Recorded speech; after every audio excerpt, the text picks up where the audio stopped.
thank you guys for listening, for being here, for being attentive. I would like to ask you guys to do me a favor. And because, I can't run around and hug all of you because I really appreciate you, if you could all just give yourselves a round of applause for being here, like big up yourselves one time. You guys, y'all are my tribe. We're all in the same tribe. And I really appreciate the opportunity to talk to you about what we do and how we do it at AOL. I have video for Partner Studios. It's our custom content arm at AOL. And we connect brands and audiences through video, through readable and watchable content. And it's great. And it's a really interesting role, as many of you have shown, and something that where we are with regard to how technology is impacting our culture. When we talk about code and culture, so code for us is, whether it's a platform, whether it's a technology that we have or otherwise, we try to make sure that code is always at the behest of culture. Like, how do we take the things that are important to people, important to people's lives, that engage folks and otherwise, and use code to make sure that gets out to the widest audience possible, to make sure it engages folks possible. Hey, what's happening, man? All right. So, but it's important to us, right? So I just want to set that up so you understand, when we think of code and culture, what that means. And also, I want you guys to see a video we did for one of our partners, Barefoot Wines. It's called Love for the Ages. And what I'm going to ask you to do is I'm going to tell you about the recipe that we used to create this content. So I'm going to show it to you first, and I'm going to tell you what it is, and you guys can judge whether or not we did what I said we did. So with no further ado, please check this video out, and if you cry, I won't be mad. I never thought that I would end up legally getting married to Louis. I certainly always thought that I would live all my life with him.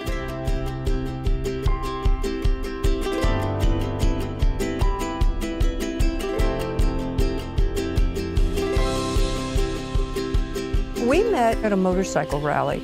It was instant. My side, it was instant. She had a little convincing, but I won out. I had seen him at a distance. It was someone that I thought that I could be with for a long, long time. She gave me her phone number. By the time I finished reading the number, I had it memorized. And now, 16 years later, it's my telephone number. I remember a time when I think Paul first told me, John, I want to be with you the rest of my life. I said to her, I did not know that you were in my backyard all this time, but I would like to have a commitment with you, and I would like you to be my spouse. And then we went upstate to see her sister, and her sister immediately noticed the ring. I met her at the door with 2 bouquets of flowers. Wearing white. Wearing white. To be able to stand at an altar and have the union blessed, that was a very emotional and spiritual piece for me. Both of our parents were married all their lives, and I think we both grew up thinking marriage was a lifetime commitment to each other. It's also not having to always be right in any relationship. You could see that's an issue. It's true, you still correct my table manners. You leave the lights on. My father's turning over in his grave. Sheila is very corny. She's the person who'll come flying up to you with a rose in her hand. I never dreamed that Billy and I would be married. You never even expected that you really ever going to be able to have a marriage with all the same legal rights and implications as heterosexual couples. We matter. As a couple, we matter. I get giddy now when I go to the doctor's office and I can check off married. We've come to the point where we are each other's piece. It's... That's P-E-A-C-E. Yes. What I love about Harriet is her sense of fairness and justice, and the fact that even if I screw up and leave the lights on, I know that she'll always love me. Marriage is about staying together. And we did that for 12 years before we had a marriage license. There was no legal reason why we had to stay together. I could have left at any time. Other than our commitment, not now anymore, honey. Too bad.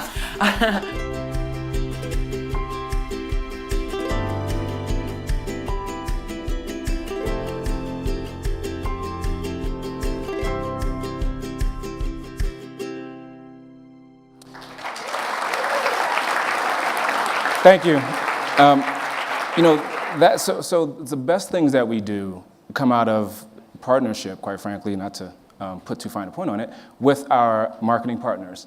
And so Barefoot Wine was one that came to us with an idea that they had a commitment to the LGBTQ community for many years. In fact, they have a wine ambassador who's based in San Francisco and made sure that Barefoot Wine got out to all communities. So Black, white, LGBTQ, Asian, Latino, otherwise, but has always maintained a very core commitment to the LGBTQ community. All right, I'll keep saying all the acronyms. But when it came to us, they're like, hey, we're really committed. We want to do perhaps some readable stuff with HuffPost. We know that you have HuffPost Gay Voices, and we think it would really be great. And we thought that was a good idea. But what we also thought was there was an opportunity with the anniversary of the repeal of the Defense of Marriage Act to do something that was timely, that was interesting, that was important, that was engaging, and that was a partnership, and that spoke to something that was a truly held belief of our marketing partner. But as we thought about this, we thought, well, we want to get it out to as many people as possible. So we have huge reach with Huffington Post, obviously. But Huffington Post is not, the end-all and be-all. Is Ariana in here? And so what we wanted to do was figure out, hey, how could we leverage code, right, to embrace culture in a way that makes sense? How can we take the various social media platforms? How can we take this opportunity to be in line with it? This launched on the anniversary, right? So on the second year anniversary. So it was timely. So we knew we had a timely opportunity. We knew we had the audience there at HuffPost. We knew that we could create something really interesting that people would engage with. But we wanted to make sure that we did it in a way that got out to the widest audience possible. So we created Pronto. And Pronto was really created at the behest of our CEO, Tim Armstrong, who said, hey, you guys are partner studio, you're doing this stuff, you're putting things out on social media, you're putting it out on YouTube, Snapchat. This particular program didn't go to Snapchat, but what's the product? And how are we going to get people excited about it if we don't put it out there and let people know that we have a product that actually does this well? And so he's pretty adamant, hence the name Pronto. We got to it really quickly. No? Pronto? So I'm gonna tell you what. So my lady said, pause on that one. That's a good one. I still trust her implicitly. So Pronto is the latest evolution in our social offering, our native offering. And we mix these terms up just like many of you do: native, custom, branded, etc. It's all kind of an amalgam of stuff that we hope is really great. It's impactful. It speaks to our audience and it speaks to our marketing partners in a way that is authentic. What was the drinking game? That was probably got to be the 1,500th time someone said authentic. So how it works, we put native video, we put it across all mediums that are relevant. So like I said, you won't see Snapchat there because it wasn't particularly relevant for this particular program. And we blast it out and make sure that we investigate all of the particular platforms that we want to put it out on, and that it's something that we think about as we're developing the content. So the content that you saw was developed with actually a colleague who's since left, Nadine, who really felt strongly about connecting with, when you think about DOMA and what it means and what the repeal of it means, it's like, hey, you have folks who could never get married. They've been together for 20, 30 years and they can't get married, and now they can, and that's important. And so we had a really interesting dialogue with Barefoot Wines about that. And our viewpoint won out. And not that they were against us, but there were a lot of things as we talked about. You notice all of those couples were they were all over, let's say over 40. I'm over 40, so none of you should be offended. But what the company thought was, hey, we want to connect with younger audiences too. We want to make sure that this is a message that resonates with folks who love people who are in same-sex marriage, their children, their sisters, brothers, mothers, fathers. We want to hear from those folks too.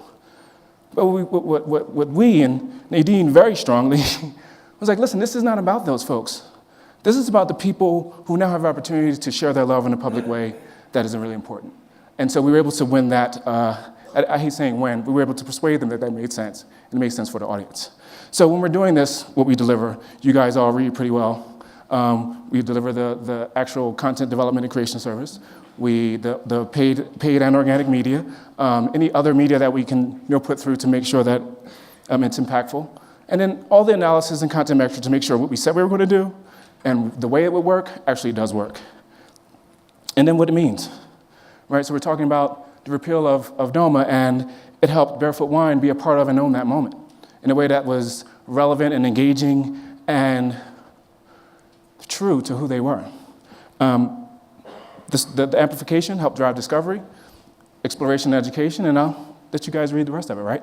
But what I want to talk about additionally, so when we created the content, it was one concept, but we made sure that we made it relevant for every platform that I was going to be on. So whether it was, and this is something that another of my colleagues who's in the audience with pink hair, Drea, so you'll know who she is, and she said, she beats us up pretty hard. It's like, listen, we shouldn't be making 4 different versions of this video. Let's make it right for social first. And then we'll see if there are other opportunities that we need to do different things with it. So this particular one, we did do different versions of it. But as we move forward in how we're doing what we're doing, we're realizing that, one of the things that Tim Armstrong says is, as our company, and you guys, can and should know this, here are our 4 key, let's call them pillars, tenets: video, mobile, data, and there's a 4th one that's escaped me right now. It'll come back and I'll tell you about it. It's incredible. It'd be the best pillar you ever heard. But there are 5 other pillars I was getting mixed up. So when we talk about how we create content, there are 5 pillars that we think about. And I want you guys, like I said, to think about that video and tell me if we hit on these. So generosity, right? So when you guys think about creating custom content, are you thinking about being generous to your audience? Because when you're asking them for something, you're asking them to devote their time to something that you've created. What are you giving them in exchange? We know you want them to perhaps buy a thing or subscribe for a thing, but are you being generous? I would argue that Love for the Ages video was generous. It gave back to the audience. It didn't try to take. It said, hey, here's Barefoot Wine, and we want to give you something. We want to be generous with you. I talk about trust. So I mentioned trust earlier when I said, hey, we knew what would resonate with the audience. And Barefoot Wine had to trust that we knew that. And just in the same way that we trust that they know how to make a rosé. Right? So we know what we're doing with our audience, and so you have to have trust. Fearlessness, another one. So there are new platforms, new ways of doing stuff that are happening all the time. And many of them are very important, potentially impactful, engaging to our audiences, but some of them haven't been tried. And part of the fun thing about my job is I get to come up with random stuff sometimes and see how we might be able to figure out if that can work. But you gotta be fearless, you gotta be willing to do some things that people haven't done. Openness. So, at AOL, we got a lot of data. We are now owned by Verizon, so we got a lot of data times however many. And part of our open was the 5th. Thank you, Drea. Open. I knew it would come to me.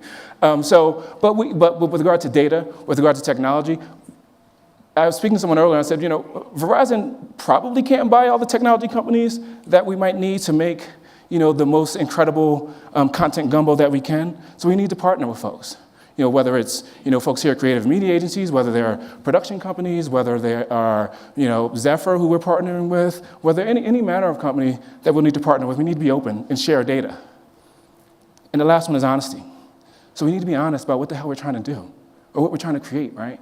Because a lot of times, what happens is we'll get an RFP and a marketer will say, you know what, I want to create some incredible, unique, compelling content. It's not about me, it's not about the brand. It's about you guys. Like, what, really? The audience is about them? Yes, we love it, we're into it. So we get a little further down the road, and it's like, let me just, where's the car? And that's okay, right? Because we could do dope car stuff too. We can integrate the car pretty well. But tell us at the beginning, be honest about what it is, and we'll be honest about what we can do. We'll be honest about where it should go. Because everything's not going to make sense for Huffington Post, right? It may be something that needs to be more branded, and we can figure out the platform that makes sense for it. But be honest. Let's all be honest with one another. It helps. Helps in relationships. It helps in these relationships that we'll have. So that's the, when I talked about the sort of mix, the recipe, that's the recipe, because at the end of the day, everything is different.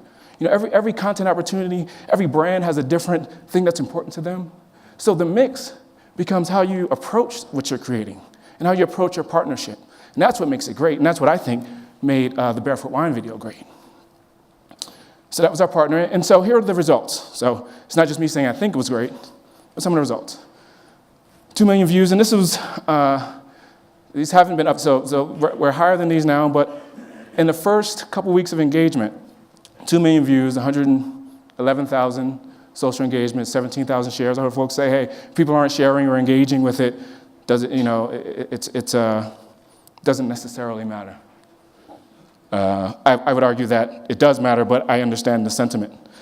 If people shared their photos, if people said, hey, you know, they reached out to us. I'll let you guys read some of these. I like the one that says, I'm a customer for life. There's something about rosé in there.